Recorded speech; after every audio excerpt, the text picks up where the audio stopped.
ដល់យើងទៅរៀនជាមួយនឹងបងជូទាំងអស់គ្នា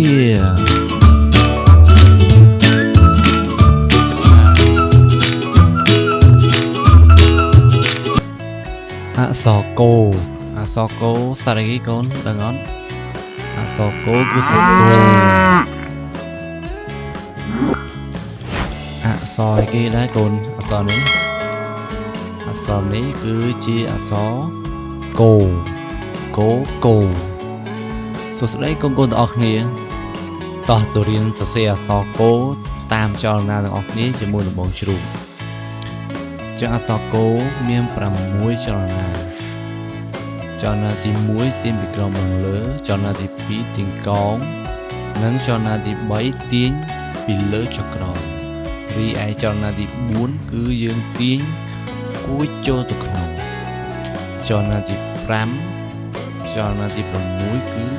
ដាក់សក់អញ្ចឹងកូនត្រូវមើលតាមចលនានីមួយៗច្បាស់ហើយធ្វើតាមចលនាទាំងអស់គ្នាតោះអញ្ចឹងបងជ្រូកនឹងសរសេរអក្សរកូជាមួយនឹងហ្វឺតពណ៌ស្វាយ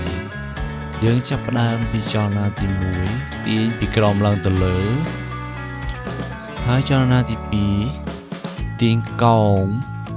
និងចលនាទី3គឺយើងទាញពីលើចុះមកក្រោមរីឯចលនាទី4គឺយើងទាញគួចចូលទៅក្នុងចលនាទី5និងចលនាទី6គឺយើងអក្សរអញ្ចឹងចលនាទី5ចលនាទី6អញ្ចឹងយើងបានអក្សរកូហើយបន្តមកទៀតយើងនឹងសរសេរអក្សរកូដដែលប៉ុន្តែយើងសរសេរពីរជាន់យើងចាប់ដើមពីចលនាទី1ទាញពីលើចុះទៅក្រោមចលនាទី2ទាញកោងហើយបន្តមកទៀតគឺចលនាទី3ទាញពីលើចុះមកក្រោមរីឯចលនាទី4គឺយើងទាញគួចចូលមកក្នុងចលនាទី5គឺយើងដាក់សក់បាទហើយចលនាទី6គឺយើងដាក់សក់បន្តមកទៀតអញ្ចឹងអក្សរកូយើងគឺយើងបានសរសេររួចហើយបងជ្រូកនឹងផាត់ពណ៌អក្សរកូជាមួយនឹងខលួទៀនរបស់យើងអញ្ចឹងបងជ្រូកស្រឡាញ់ពណ៌លឿងអញ្ចឹងកូនដាក់ពណ៌មួយណាក៏បានដែរតាមចិត្តដែលយើងស្រឡាញ់ហើយផាត់ពណ៌ឲ្យបានស្អាតទាំងអស់គ្នាអញ្ចឹងបងជ្រូកចាប់ដើមផាត់ពណ៌ហើយគឺបងជ្រូកស្រឡាញ់ពណ៌លឿងហើយនេះកូនស្រឡាញ់ពណ៌អីដែរអញ្ចឹងចាប់ដើមផាត់ទាំងអស់គ្នាអក្សរកូយើងរួចរាល់ហើយអញ្ចឹងជំហានបន្ទាប់គឺបងជ្រូកនឹង